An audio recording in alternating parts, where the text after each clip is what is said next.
Jahon savdo tashkilotiga a'zolik masalasi ancha yildan beri ko'riladi. Yuqorida aytildi, yillar aytildi va umuman o'zi Aziz aka, birinchi o'rinda qadriyatlar, prioritetlar nuqtai nazaridan shu proteksionizmni tugatish, umuman raqobatbardosh bozorni yuzaga keltirish haqida aytiladida.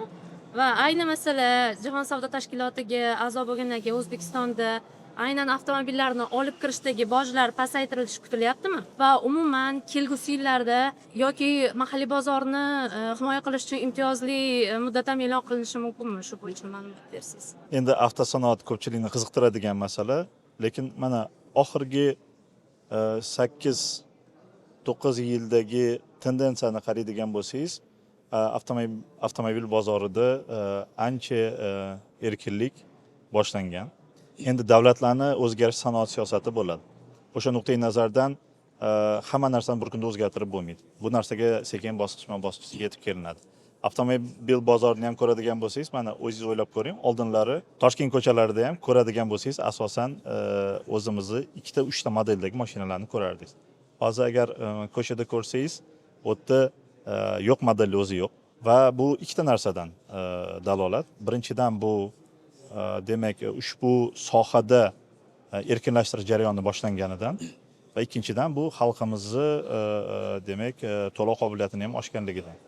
Chunki agar o'rtacha qaraydigan bo'lsangiz ham mana oldinlari misol uchun asosan ko'chalarda byudjetli mashinalarni biz ko'rardik.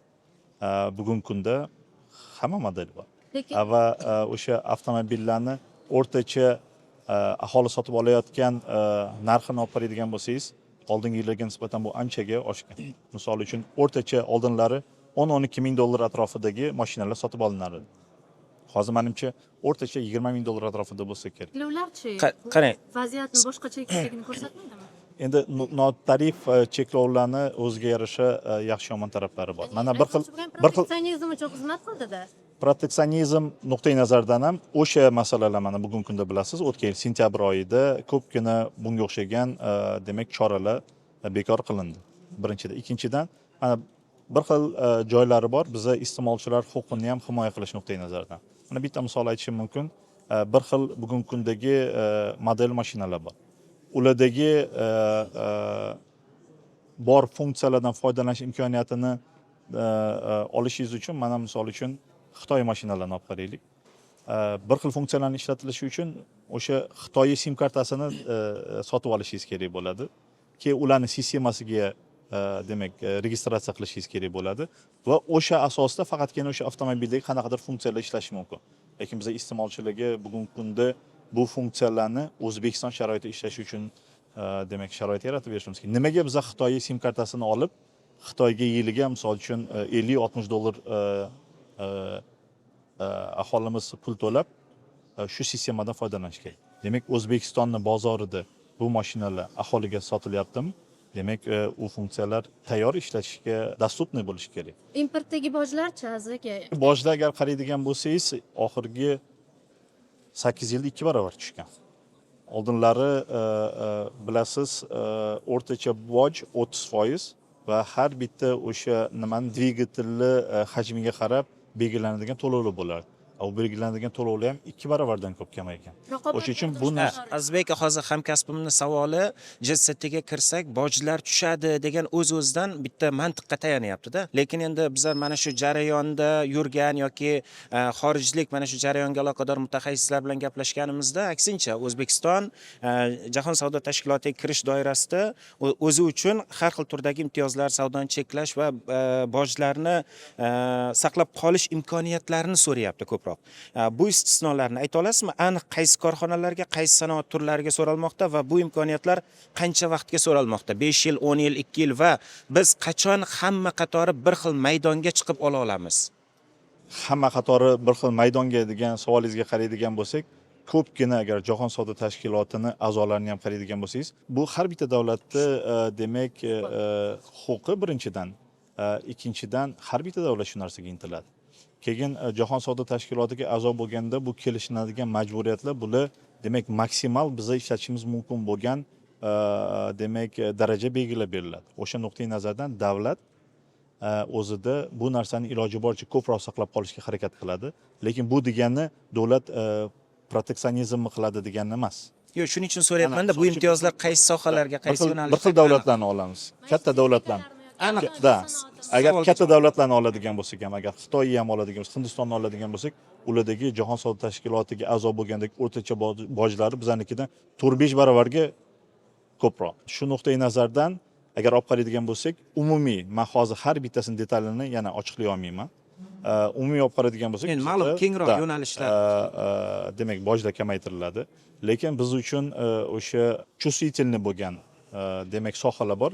Ular bo'yicha biz o'sha muhokamalarda tariflarni erkinlashtirishda ham 3 yil, 5 yil, 7 yil, 8 yilgacha demak o'tish davrini ham kelishgan Shu joylarimiz bor. ko'proq qiziqda bizga, ya'ni asosan qaysi yo'nalishlar bo'lishi mumkin? Sezgir yo'nalishlar deganda Qaysilarni nazarda tutyapsiz? Sezgir yo'nalishlar deganda bu qishloq xo'jaligi yo'nalishi bo'yicha ham bo'lishi mumkin, bu yengil sanoat ham bo'lishi mumkin, avtomobil sanoati ham bo'lishi mumkin. Men chunki shunaqa gapirishga majburman, bugungi kunda ochiqlay olmayman. Aha, xo'p. Ochiqlay olmayman. Lekin umumiy olib qaraganda bizda demak o'sha bozorga kirish sharoitlari ancha yengillashadi. Tushunarli. Yana bitta savol bor-da. Mana yuqorida ham sessiyada qonunchilik masalasini ham ko'tardingiz. Ya'ni Jahon savdo tashkilotiga a'zolikda qonunchilikni qanchalik mutanossibligi ham ko'rib chiqiladi.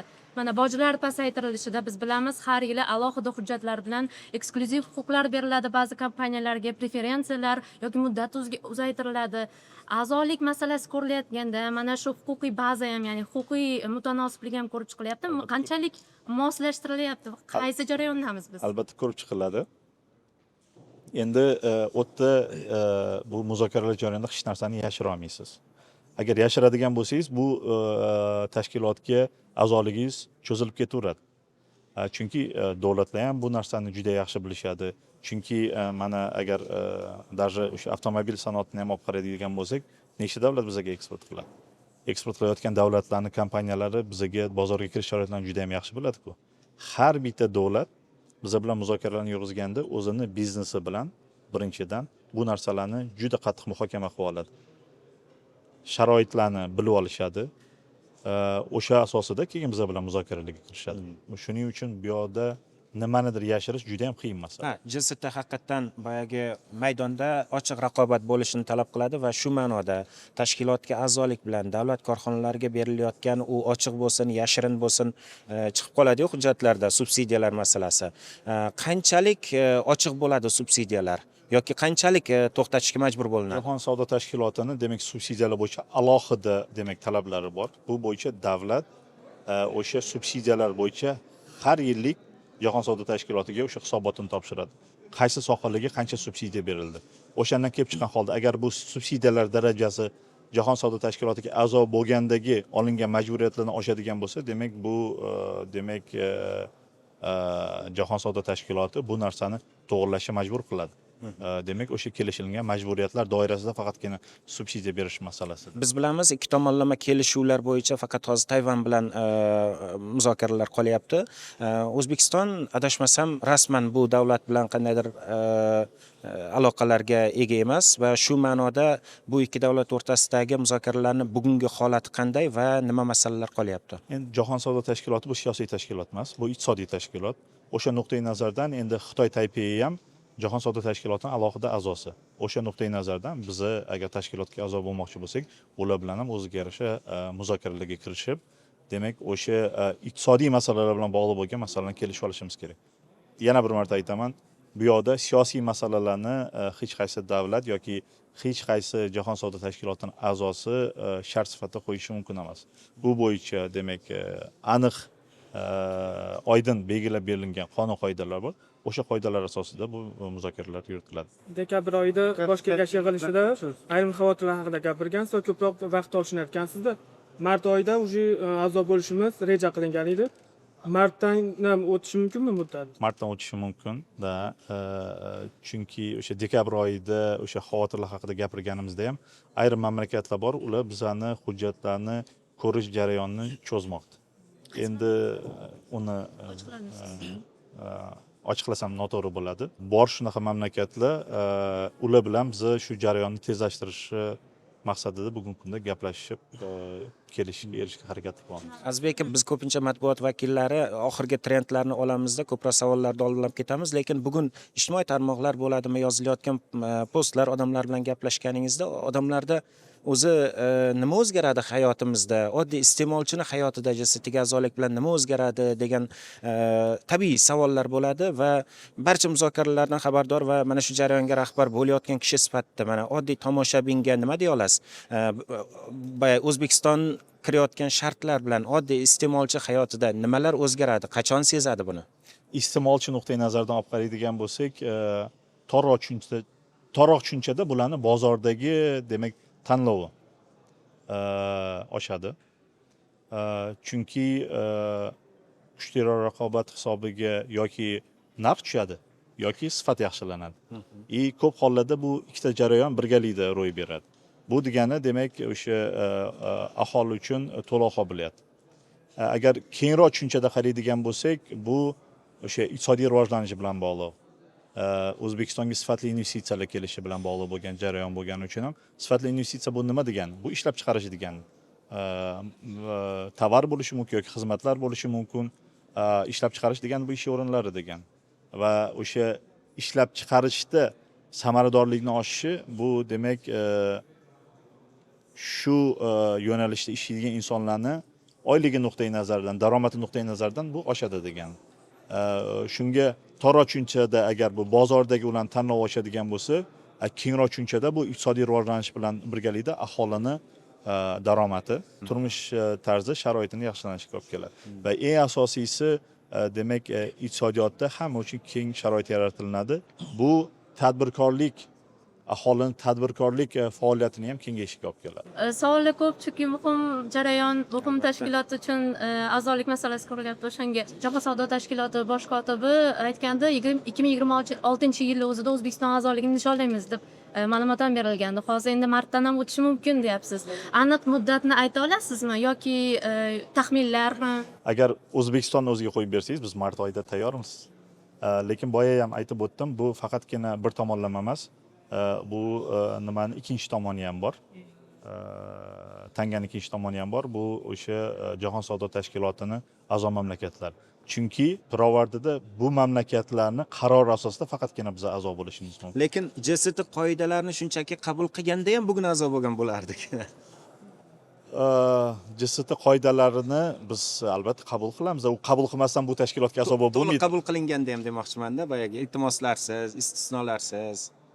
Istisnolar bu o'sha Jahon savdo tashkilotini bitimlarini ajralmas bir qismi.